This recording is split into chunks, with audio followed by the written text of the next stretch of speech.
Kawikaan, chapter 14. Ang marunong na babae ay pinatatatag ang kanyang sambahayan, ngunit ang hangal na babae ay sinisira ang kanyang sariling tahanan. Ang taong namumuhay sa katwiran ay may takot sa Panginoon, ngunit ang namumuhay sa kasamaan ay humahamak sa Kanya. Ang salita ng hangal ang magpapasama sa Kanya, ngunit ang salita ng marunong ang mag-iingat sa Kanya. Kapag wala kang hayop na pang-araro, wala kang aanihin. Ngunit kung may hayop ka at malakas pa, marami ang iyong aanihin. Ang tapat na saksi ay hindi nagsisinungaling, ngunit pawang kasinungalingan ang sinasabi ng saksing sinungaling.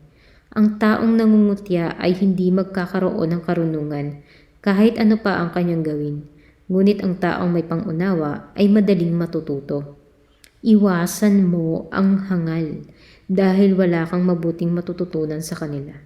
Ang karunungan ng taong marunong umunawa kung ano ang tama at mali ang nagbibigay sa kanya ng kaalaman kung ano ang kanyang gagawin.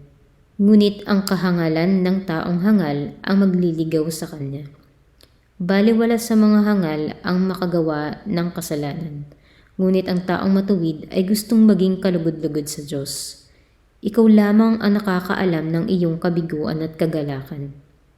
Mawawasak ang tahanan ng taong masama, ngunit uunlad ang tahanan ng taong matuwid. Maaaring sa tingin mo ang daang tinatahak mo ay matuwid, ngunit kamatayan pala ang dulo nito.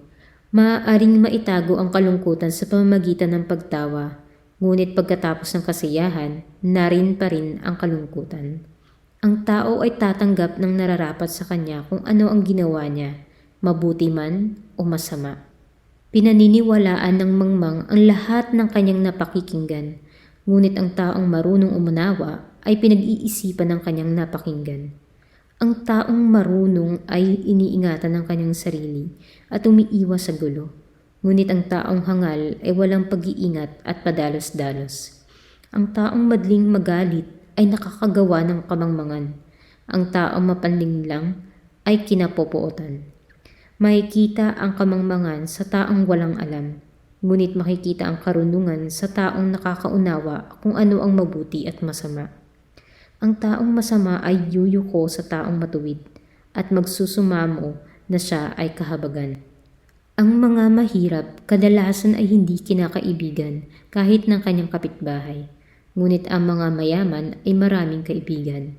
Ang humahamak sa kapwa ay nagkakasala, ngunit ang tumutulong sa dukha ay pinagpapala. Ang nagbabalak ng masama sa kapwa ay nagkakasala, ngunit ang nagpaplano ng mabuti ay dadamayan at mamahalin ng kapwa. Ang masikap sa trabaho ay may pakinabang, ngunit magiging mahirap ang puro salita lang. Ang karangalan ng taong marunong ay ang kanyang kayamanan, ngunit ang hangal ay lalo pang madadagdagan ang kahangalan. Ang tapat na saksi ay nagliligtas ng buhay, ngunit taksil ang saksing sinungaling. Ang taong may takot sa Panginoon ay may kasiguruduhan at siya ang kanlungan ng kanyang sambahayan. Ang pagkatakot sa Panginoon ay magpapabuti at magpapahaba ng iyong buhay at maglalayo sa iyo sa kamatayan. Ang kapangyarihan ng isang hari ay nasa dami ng kanyang nasasakupan, ngunit kung walang tauhan, tiyak ang kanyang kapahamakan. Ang mapagpasensya ay masigit ang karunungan, ngunit ang madaling magalit ay nagpapakita ng kahangalan. Ang payapang isipan ay nagpapalusog ng katawan, ngunit ang pagkainggit ay tulad ng kanser sa buto. Ang nang-aapi ng mahihirap ay hinahamak ang Diyos na lumikha sa kanila, ngunit ang nahabag sa mahihirap ay pinararangalan ng Diyos. Mapapahamak ang masama dahil sa kanyang masamang gawain, ngunit ang mga matuwid ay iniingatan dahil sa kanilang pagkamaka-Diyos. Ang karunungan ay nasa isip ng taong may pangunawa, ngunit ang mangmang ay walang nalalamang kahit ano tungkol sa karunungan. Ang matuwid na pamumuhay ng mamamayan ay nagpapaunlad ng kanilang bansa, ngunit kung sila ay magkasala, mapapahiya ang kanilang bansa. Sa matalinong lingkod ang hari ay nalulugod, ngunit sa hangal na lingkod, siya ay napupuot.